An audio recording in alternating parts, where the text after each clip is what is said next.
Hey everybody, we're here with Brett from Live Labs, and we're with Brian Goldfarb from the Silverlight team, and we're going to talk about PivotViewer today. So PivotViewer, it's out, and it's ready for people to use. That's right, it's exciting. So for people who might not have heard about it, tell us about PivotViewer. Sure, well PivotViewer is part of Silverlight. It's a control that anyone can take advantage of and use to build pivot collections and put them directly into a Silverlight web application or Silverlight out of browser application. So one simple way, all the technology you need to go build the pivot collections that you've seen in the past and that we're going to show you today. So tell me about the history of this. How did this come about, and how was it developed? I'll start. Yeah, please. So the technology started in Live Labs. It really starts actually a few years ago when we started collaborating with Silverlight on the Deep Zoom technologies. Yeah. And so we took some of the ideas that we've had in Deep Zoom and tried to manifest them in a way that's to solve a particular solution, and that is, how do I view thousands and thousands of things, but not get lost, not get overloaded, and have nice interaction metaphors for how do I swim through a sea of data. Yeah. And so what you see behind you is actually the control. And you can see that this is one of the collections that we actually were using as part of our client application, which is sort of our research platform for how we test out these ideas. Yeah. And so the same collections that were being done with that research platform now all apply to the Silverlight PivotViewer control. So often the things that happen in Live Labs stay in Live Labs. This has made it its way out. So how did that happen, and what were the things that pushed that? Well, Live Labs, we've had several pretty good successes. Photosynth as a transfer to the Bing team is one example. Absolutely.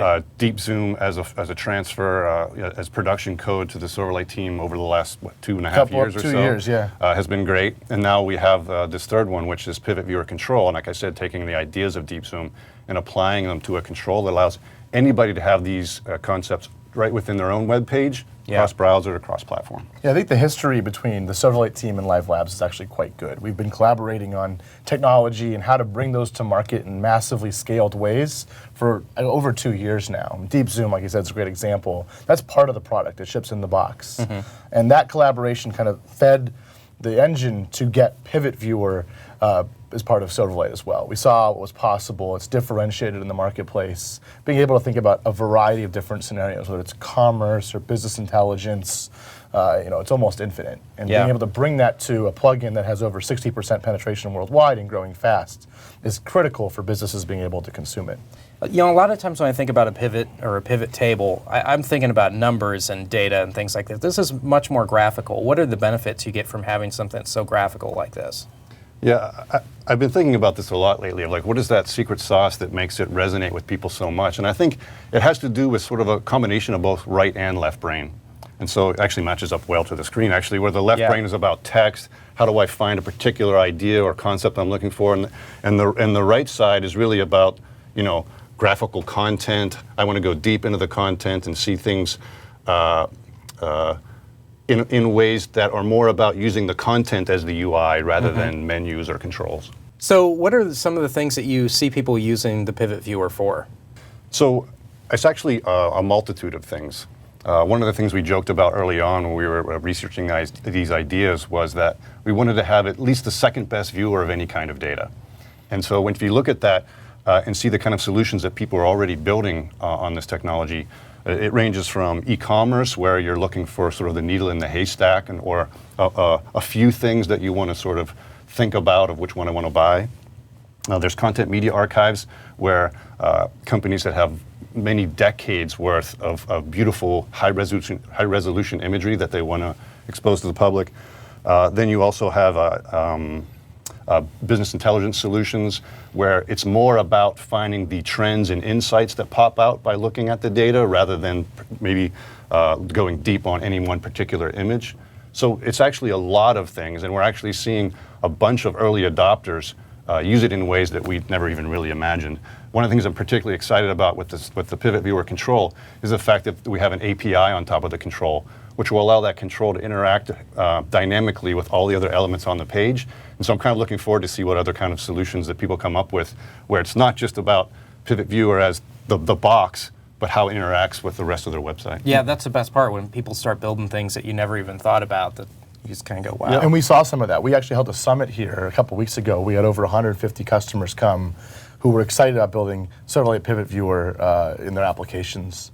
And that's the big takeaway for me and my team was we had a set of ideas going in that were, this is the set of scenarios that make sense. And then they came back with 75 things we never even thought about. And so, now that this is to market, I think we're going to see a huge variety of really great software that none of us could have possibly imagined yesterday. Yeah. Which is really why we're here, so that you can build cool software. Very cool. Well, can we see another couple of these? Yeah, so a good example of what Brian was just talking about was this company called Hitch. It's in the UK. And what they've done is take all of the venues that they manage or have data about for all the different wedding venues in the UK. And so here you can see there's several thousand of them. I can come in here and say, well, I want something historic, right, as a memory I want to have forever, so let's go for some historic site. We can see it filter down to that. We'll see we're sort of bucketing by where in the region within the UK we're at. I have a hell of a lot of friends, so I'm going to say, something with large capacity. Let's say that, my family history is actually from Cornwall, so maybe I want to do something that is in the Cornwall area. And then as I drill into one of them, you can see here on the right all the different attributes of that. So I can see the ratings for the place, where in England it is, the different venue types and facilities that they have. And that's a really great example of, of course, we didn't really think that much about how to build a viewer of wedding venues out of the gate. But this is an amazing manifestation of the ideas behind Pivot and applying it to an area that you really do want to see the huge breadth of data that's out there and drill down to the one that I want to have my wedding at. And it's the kind of thing where doing a fuzzy search on like a search engine would just take a long time to try to find, okay, now I'm looking in Cornwall, now I need a big venue. Yep. That's the kind of thing that that cuts your time dramatically by doing it through a pivot. Yeah, and again, it's that left brain, right brain thing, right? Where I have certain ideas of what I want in a venue, but I also have pictures that can really bring it alive for me and show me exactly what it looks like. Yeah. So with PivotViewer, one of the cool things that you can do is some business intelligence, and you've got an example of that here. Tell us about what we're looking at. Yeah, BI is one of the most important scenarios we see with PivotViewer, because when you have massive amounts of information, one of the most critical things you can extract is insights. How do I look at the data in new and interesting ways and get business insights that I can use to action my business? What does it mean? And what does it mean? And it turns out when you're looking at just lots of numbers, like you mentioned earlier, it's sometimes hard to extract that key insight. So this is an example we'll show you in a second of actually corporate sales data and account opportunities, wins and losses, visualized with PivotViewer. So let's let Brett kick in here. Yeah, so as Brian said, one of the things that's really great about PivotViewer is to be able to see trends automatically in the data. By being able to view thousands of things, I can sort of at the level of the forest be able to see insights and trends in the data that I might not otherwise have seen when I'm looking at singular things. So here we're looking at data for wins, losses, and disengaged opportunities across all the geographies. And so, the greens would be something that the sales force won, reds would be the ones they lost, and yellows would be the ones that they disengaged. And so you get, obviously right away you get an idea of where the activity is happening, right? The quantity in each of these buckets for the different geographies.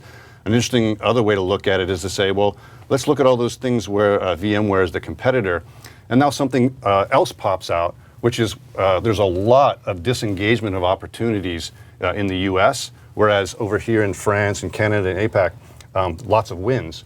So, as a sales manager, I can look at this and right away see something's going on over here. What are they doing right? What are they doing wrong? What are these guys doing right? And how can I apply that to those where we're disengaging a lot? Yeah. And I haven't even drilled into any item yet, and I get that kind of insight. So that's a business intelligence, I think, is going to be a really, really interesting area to explore these ideas. And a lot of the early adopters that we see already itching to take advantage of the software now that it's released are going to be in the BI space.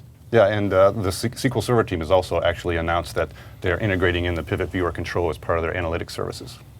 Where do people go to download this? Well, to learn more about it, you can go to silverlight.net/learn/PivotViewer, and that website will be available today. I think you'll also see it on some links on Microsoft.com and others. Yeah, that's the link. And what if people want to ramp up, learn more about it? Do you have like some code samples that we can point people to? Yeah, there's code samples at the URL I mentioned, and also there's also a sample ZAP that's there, XAP that has not only the control, but has some sample code for, well, how would I add a button to each of the images to allow some interactivity to happen? How do I change facets and update the collection in real time? based on the API. So it's sort of a sample application that exercises all of the API for you. It's everything Give you need. ideas. If you're a dev, it's everything you need to get started. It's all up there. Very cool. Well, thanks for showing us this today. Great. Thank you for having us.